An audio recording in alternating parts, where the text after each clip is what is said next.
t'entends très bien. Bon, parfait. Donc effectivement, moi je vais vous parler un peu de lien entre statut acido-basique et fertilité organobiologique, CLIC. Donc c'est une présentation, effectivement, le report de cette présentation a permis en fait de solliciter des étudiants d'AgroSup Dijon qui ont réalisé une synthèse bibliographique sur le sujet. Et qui sert en gros de base à la présentation d'aujourd'hui. Donc merci Maël Aubry, Mathieu Latarte, Chloé et Morgane qui était sous la supervision de Nicolas. Donc avant de rentrer un petit peu dans les détails, quelques avant-propos effectivement, clic. Pour d'abord reparler un peu, cette synthèse bibliographique a mis en évidence déjà une grande diversité des méthodes de mesure. Dans mon intervention, je vais réduire en gros le statut acido-basique au pH, même si on a vu qu'il y avait aussi toutes les notions de pouvoir tampon et puis également éventuellement les carbonates, mais on va voir que ça tourne quand même beaucoup au niveau du pH. Mais on voit qu'il y a aussi des hétérogénéités au niveau des méthodes de mesure au niveau international. Nous, c'est plutôt des extraits 1 sur 5, mais il y a pas mal d'extraits 1 sur 2,5, 1 sur 1, où c'était pas précisé. Donc, clic. Donc, du coup, on estime qu'on a une certaine incertitude sur les valeurs annoncées et que, hormis pour les études qui seront françaises, il faudra sans doute plutôt considérer les ordres de grandeur que la valeur précise. Donc on rappelle d'ailleurs l'incertitude au niveau des laboratoires français qui est d'environ plus ou moins 15 clics. Deuxième point également, c'est que en gros là aussi il y a des hétérogénéités de mesure sur la caractérisation justement de l'abondance de l'activité et de la diversité des organismes du sol. Bon, déjà quand on a fait la littérature, il y a beaucoup d'informations sur les bactéries et les champignons, un petit peu moins sur les autres organismes du sol, donc contraint, on va plutôt se focaliser sur ces deux populations-là.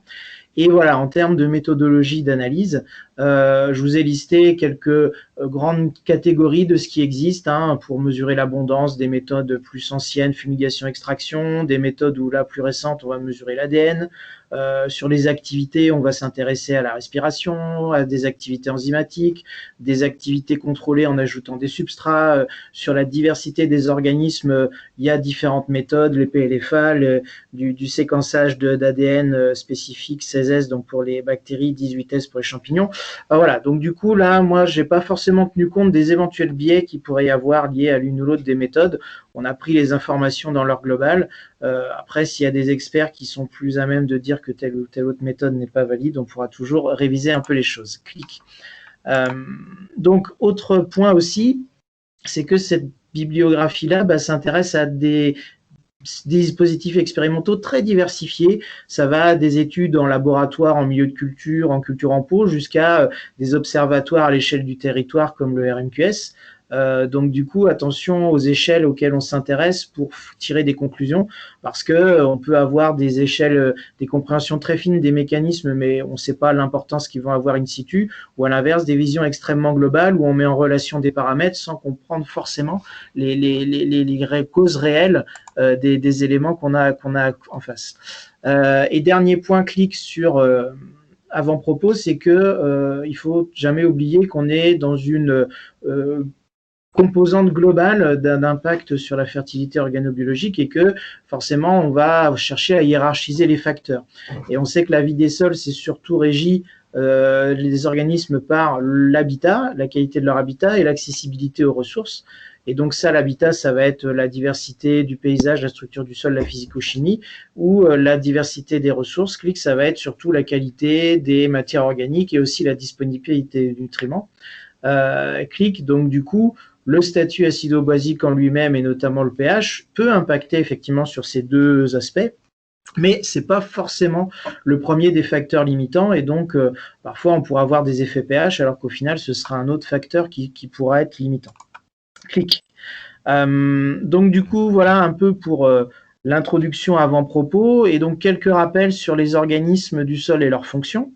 Donc vous voyez une grande diversité d'organismes du sol qui vont de taille microscopique, bactéries, champignons, jusqu'à des tailles intermédiaires comme les nématodes, les protozoaires. Après on passe sur la mésofaune très diversifiés, bon, qui vont être plutôt représentés ici par les collemboles. Et puis après, on passe sur la macrofaune, sur des éléments un peu plus, des organismes un peu plus grossiers, comme par exemple les insectes et les vers de terre. Et chacun vont avoir des rôles différents, décomposeurs, microrégulateurs, fragmenteurs, ingénieurs du sol.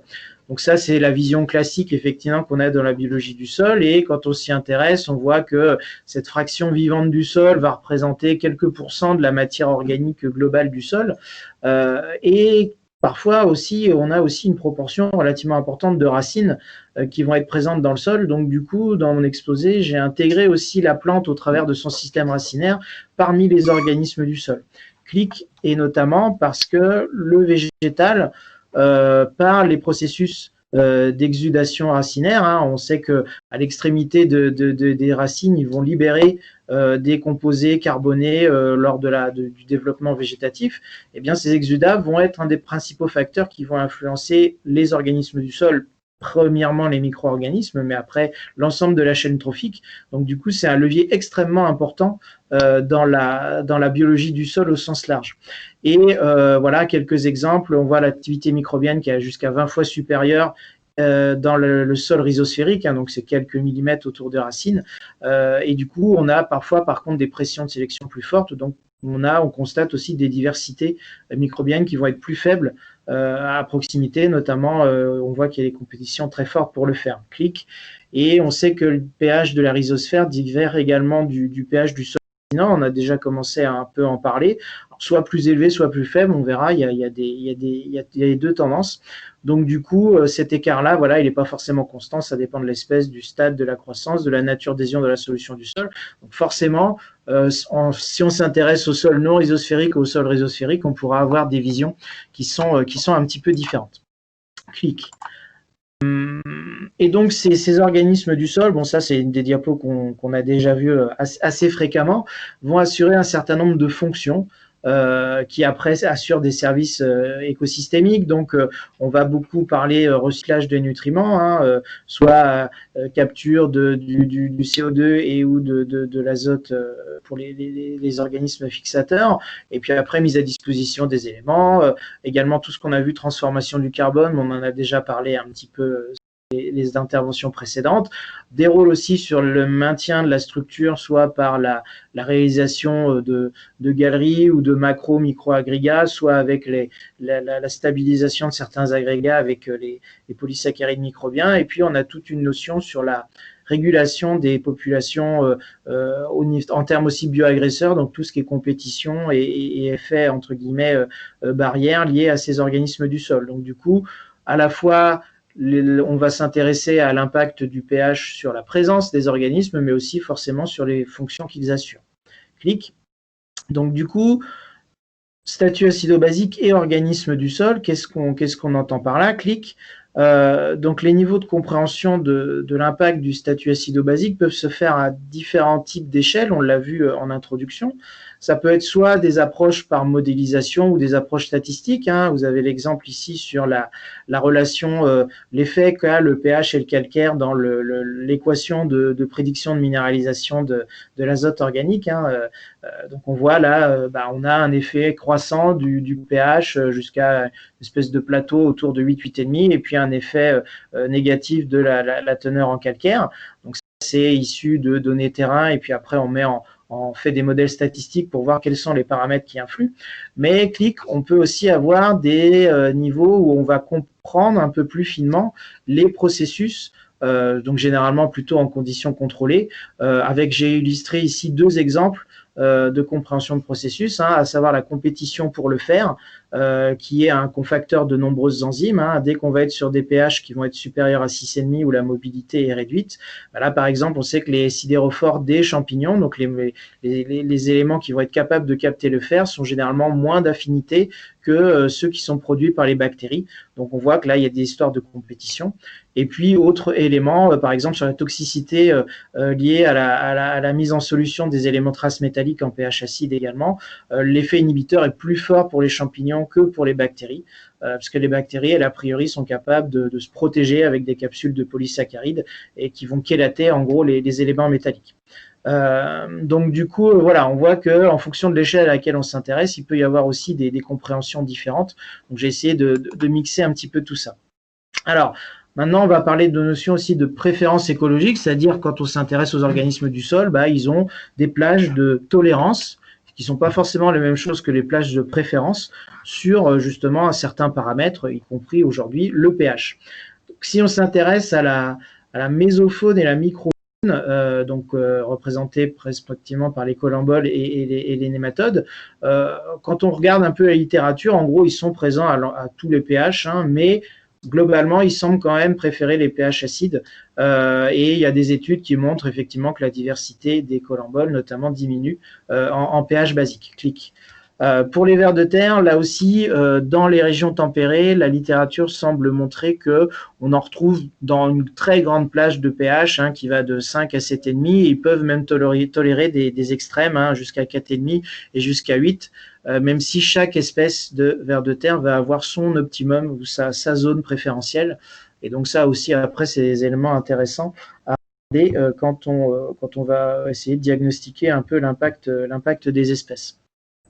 Et donc, par exemple, on sait que les espèces a priori épigées, donc celles qui sont plutôt en surface, sont plus tolérantes à l'acidité que les espèces anéciques et endogées qui préfèrent les pH plutôt proches de la neutralité.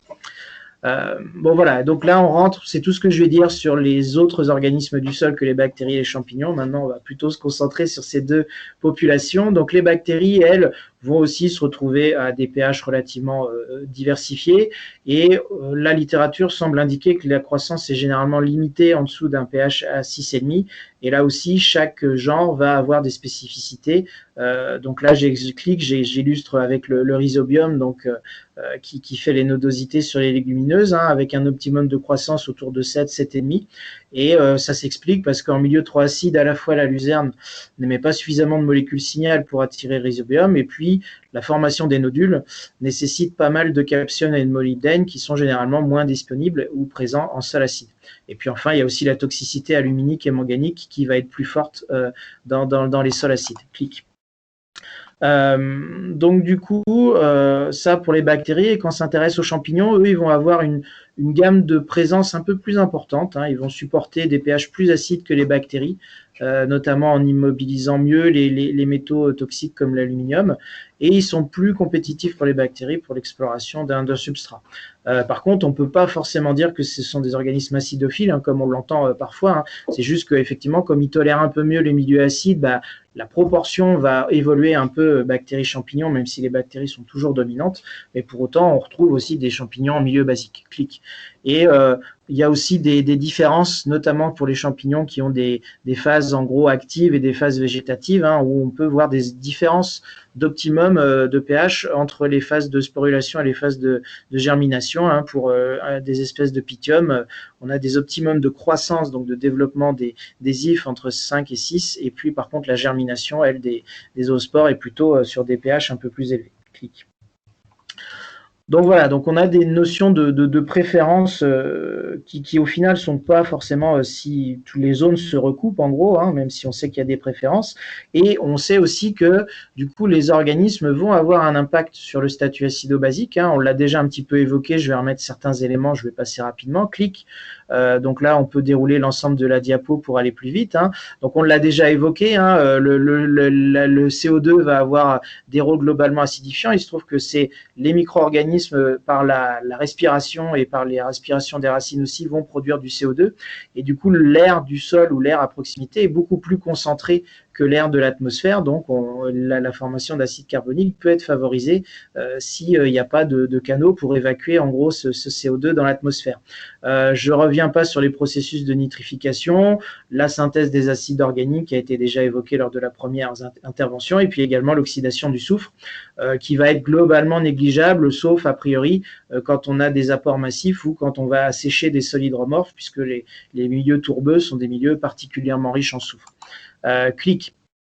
Donc du coup, on va s'intéresser aussi à l'impact des végétaux aux activités métabolisme des organismes du sol. Et là, on a vu, oui, l'élongation des cellules méristématiques va libérer des protons et on peut avoir des acidifications à l'extrémité, en gros des zones de développement. Mais on peut avoir, aussi, des impacts différents en fonction du type de sol. Parce que ici, un exemple d'étude où on est dans un milieu acide, donc ce sont les cercles glis et qu'on a Cholet, en gros, qui devient les points noirs. Et effectivement, le milieu qui a été Cholet, à proximité des racines, donc la distance des racines est en abscisse, on a effectivement un pH plus faible, mais dans le milieu initial non Cholet, le pH à proximité du racine, lui, au contraire, remonte. Donc la plante s'adapte bien à son environnement pour se favoriser la zone d'assimilation de ces racines. Clic. Donc les organismes du sol, et notamment les racines, vont influer leur milieu, mais le milieu va aussi influer sur les organismes du sol. Clic. Donc ça, voilà, on a notamment, on sait que les protons vont perturber la perméabilité des membranes cellulaires, et donc vont aussi altérer la production d'enzymes et donc limiter la division cellulaire. Donc la forte présence de protons dans le milieu va être défavorable. On sait que l'effet inhibiteur du pH, donc de l'acidité, est lié aussi à la grande disponibilité des métaux. La toxicité des métaux est liée à leur affinité avec les groupements SH des enzymes. On l'a vu, on l'a évoqué dans l'intervention, effectivement, sur les enzymes qui vont réduire le N2O. Voilà, on sait que l'excès de métal va perturber ces effets enzymatiques, et donc c'est plus fort sur les champignons mycorhizogènes et rhizobium. Les bactéries, on l'a dit précédemment, semblent s'adapter mieux. Et là, j'ai repris une présentation de travaux faits par Célesta Lab qui mettent en relation la biomasse microbienne par fumigation-extraction exprimée en pourcentage du carbone total en fonction de la teneur en cuivre des TA. Et là, oui, on voit plus le sol est riche en cuivre, moins la biomasse microbienne est importante. Donc là, on voit bien, alors pas forcément qu'en milieu acide d'ailleurs, puisque les milieux viticoles, notamment même basiques, peuvent être relativement riches en cuivre. Mais donc là, on voit bien l'impact des métaux et de l'excès de métaux sur les organismes du sol. Clic. Autre impact de l'acidité, en gros, ça va être sur l'activité parasitaire.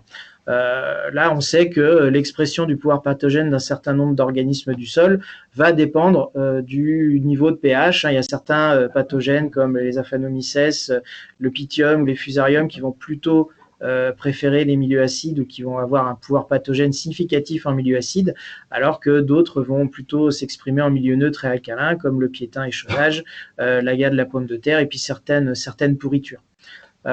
Donc du coup, clic, ça, ce sont des phénomènes qu'on explique à la fois aussi beaucoup par la disponibilité des éléments. Le Fusarium oxysporum, donc lui, il a des besoins très élevés en fer, en zinc et en manganèse, et donc la faible solubilité en milieu basique explique que du coup le développement de cet organisme est plus faible à ces niveaux-là. Et clic pour le piétin échaudage, là c'est l'inverse, puisque la gravité s'élève quand le pH s'augmente, parfois suite à des échaudages trop importants, et ça c'est lié à la fois à la réduction de l'efficacité de la microflore antagonisme, l'action antibiotique du Pseudomonas fluorescens sur la rhizosphère du blé est 100 fois plus faible à pH 7,2 qu'à pH 5,2, donc on perd de la capacité antagonisme. Et puis le piétin va aussi oxyder le manganèse dans une forme non assimilable par la plante, et donc ça va favoriser la carence et donc du coup la sensibilité à l'attaque, puisque voilà, l'état de nutrition de la plante joue aussi très fortement sur l'impact des pathogènes. Et il se trouve que les bactéries qui protègent le blé contre le piétin sont à l'inverse capables de réduire le manganèse pour le rendre accessible pour les cultures. Clic. Donc du coup, voilà, l'activité va aussi jouer sur l'activité des micro-organismes du sol. Donc on a une présentation ici, j'ai repris des essais Scholam à Rothamsted. Là, on sait que c'est un pH-O 1 sur 2,5. pH-O majoritairement dans mes présentations quand même. Donc on voit là sur le graphique de gauche, clic, que la respiration, donc mesurée par production de CO2, va chuter très fortement sur des pH, alors là, extrêmement acide, inférieur à 4,5. Et puis là, on a sur les graphiques de droite, le graphique A où c'est la croissance bactérienne qui est mesurée par injection de leucine, et puis après on mesure le développement, donc qui a une croissance régulière, plus le pH augmente, et puis à l'inverse, l'inverse, la croissance fongique, ça ne veut pas dire la présence, mais le développement, lui, est plus limité quand le pH diminue, là, avec l'incorporation d'acétate. Donc fortement, là, on a des différences en termes de capacité à exploiter les substrats en fonction des pH. Clic. Et du coup, un des derniers points qui va être abordé, c'est sur la diversité des micro-organismes. Hein. On l'a déjà un peu évoqué précédemment, mais forcément, le pH influence la richesse spécifique des bactéries, un peu moins celle des champignons, il semble. Hein. Donc, plus le pH est élevé, plus, a priori, la richesse est importante. Et donc, clic, là, c'est une carte qui a déjà été présentée hein, sur les données issues des RMQS, où effectivement, quand on hiérarchise les facteurs, c'est le pH qui ressort avec un lien positif entre diversité et pH devant la texture et le rapport C/N. Et ça, c'est des choses qu'on retrouve dans d'autres publications à différents types d'échelles. Hein, clic, que ce soit sur le continent chinois, sur des continents un peu plus larges, où là, on voit que ça joue sur le pH, un peu moins sur la pH, pardon, joue sur la diversité, mais un peu moins sur l'abondance, avec aussi ces méthodes de séquençage ADN. Clic. Mais du coup, est-ce qu'on est vraiment sûr que c'est un lien direct ou c'est pas une conséquence?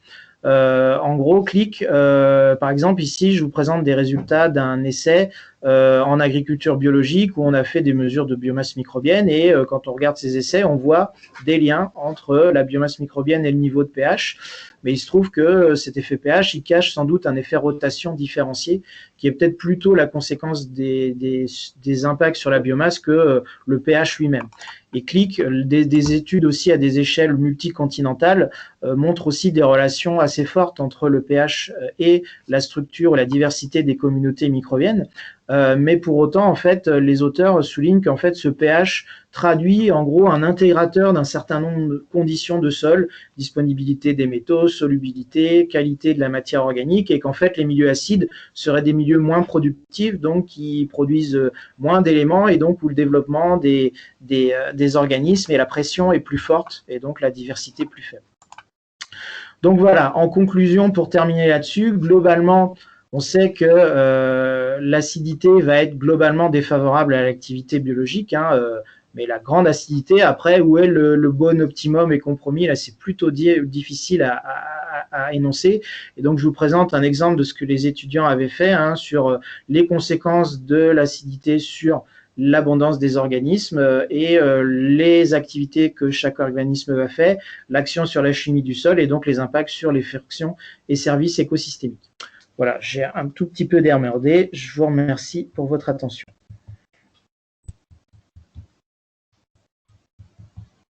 Bon, merci beaucoup, Mathieu Allais. Hein. Donc, maintenant, on va avoir un temps de discussion. Donc, j'ai vu qu'il y a toute une série de discussions qui sont arrivées. Hein. Donc, un temps de discussion. Je laisse la parole à Stéphanie qui va essayer de synthétiser ces questions. Hein, et on va en débattre. Oui, donc il y a donc une première question. Enfin, on va déjà commencer par les questions peut-être de compréhension. Donc, il y en a une auquel tu as répondu. Hein, donc, rapidement, Mathieu, le pH que tu évoques, c'est toujours le pH haut. Oui, là, c'est quasiment exclusivement le pH haut. Allez, il y a quelques études qui ont mentionné du pH CaCl2, mais globalement, c'est plutôt du pH haut. Par contre, voilà, avec des ratios d'extraction qui peuvent être différents et j'ai